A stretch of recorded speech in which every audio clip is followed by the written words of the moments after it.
In a world obsessed with change, with progress, movement, growth, it may sound strange, even absurd, to claim that nothing ever truly changes. That motion is illusion. That time itself is a kind of dream.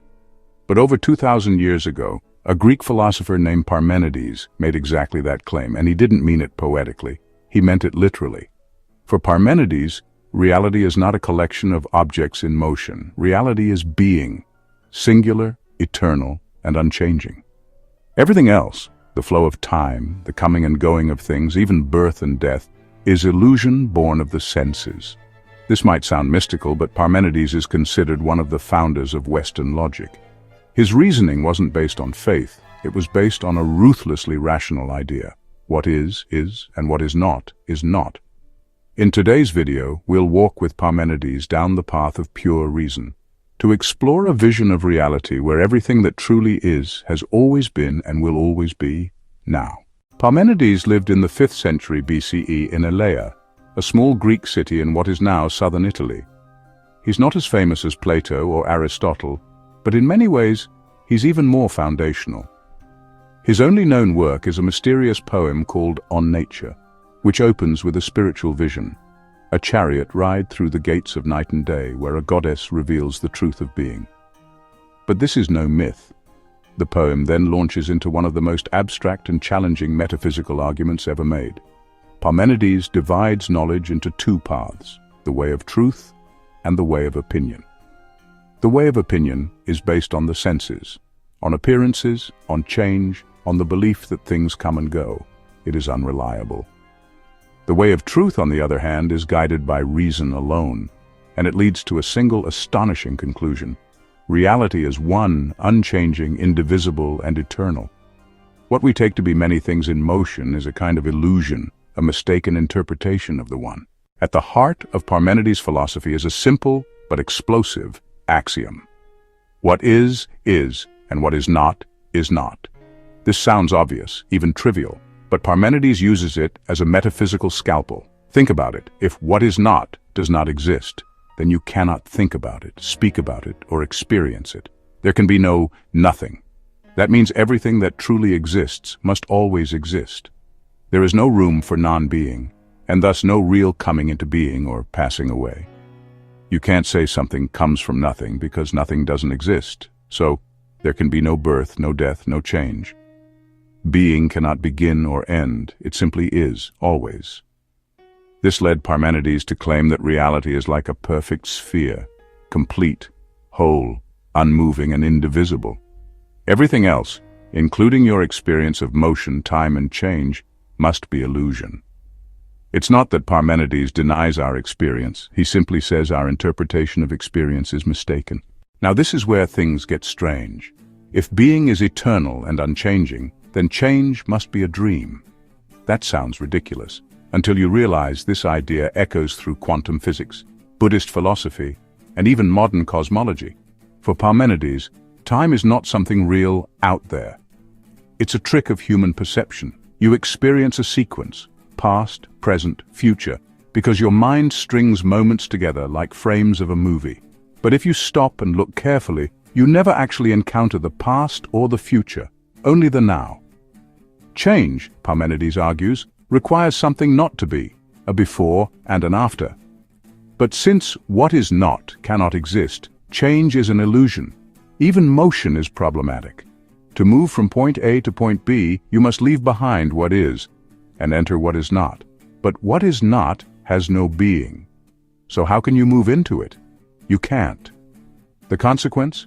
Everything you see, from the stars in motion to your own thoughts, is not real in the ultimate sense. Only being is real, and being does not move. Here Parmenides takes another bold step. Thought and being are one and the same. This doesn't mean that your personal thoughts create the universe. Rather, it means that thinking and being share the same ontological structure. You cannot think of what is not. When you think, you are necessarily thinking of something, and that something must, in some sense, be. So Parmenides concludes, you can only think what is. Therefore, consciousness, or at least reason, is intrinsically bound to being. This may sound abstract, but it anticipates many modern and mystical ideas. In Vedanta, for example, the formula Sat Chit Ananda says being, Sat, is consciousness, Chit, and both are bliss, Ananda. Similarly, in quantum physics, the observer appears to influence what is real. And in phenomenology, the world arises in consciousness. Parmenides may not have had access to these later frameworks, but he glimpsed something profound. To think, being is to be being. Your awareness is not separate from what is, it is a participation in it.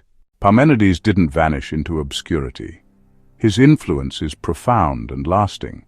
Plato devotes an entire dialogue to him, and in fact many scholars argue that Plato's theory of forms is an attempt to reconcile Parmenides' eternal being with the world of change. In Plato's world, the changing world of senses is mere appearance, but behind it lies a world of eternal forms, unchanging realities. Sound familiar? In Eastern philosophy, especially ADVAITA Vedanta, the distinction between Maya, illusion, and Brahman, unchanging reality, mirrors Parmenides' split between doxa, opinion, and aletheia, truth. Even in modern physics, Parmenides' ghost lingers. The block universe theory, derived from relativity, sees time as a fixed dimension where past, present, and future all coexist. There is no flow of time, only our subjective experience of it. From Parmenides' silent sphere to Einstein's space-time, the idea of an unchanging reality beneath changing appearances continues to challenge our assumptions. But here's the paradox. You're experiencing change. You're hearing this sentence after the last one. Your body ages, people are born, they die. The world flows like a river. So how can Parmenides possibly be right? He might ask in return, what is it that experiences all this? What is the one thread that runs through all these changes? It is being, your presence. Just like in a dream, where countless events unfold, yet all of it happens within a single consciousness, Parmenides may be inviting us to consider. What if the world is like that? A play of becoming within the stillness of being. To truly grasp this isn't to reject the world, it's to see through its veil. As if the universe were not made of things, but thoughts, or not even thoughts. Just what is. The silent presence behind everything. Unmoved. Unchanging. Whole. Parmenides spoke in riddles and reason, but his message is shockingly simple. Only being is. And to think being is to be part of it. He rejected the testimony of the senses, not to escape the world, but to point us to a deeper truth beneath it. A truth of unity, of stillness, of presence. In a culture that worships speed, change, and novelty, Parmenides reminds us, what truly is, needs no change. It is already whole, already perfect, already here. So perhaps beneath all the flux and noise of modern life there remains a silent foundation, the one that does not move. And if you listen carefully, you are already that.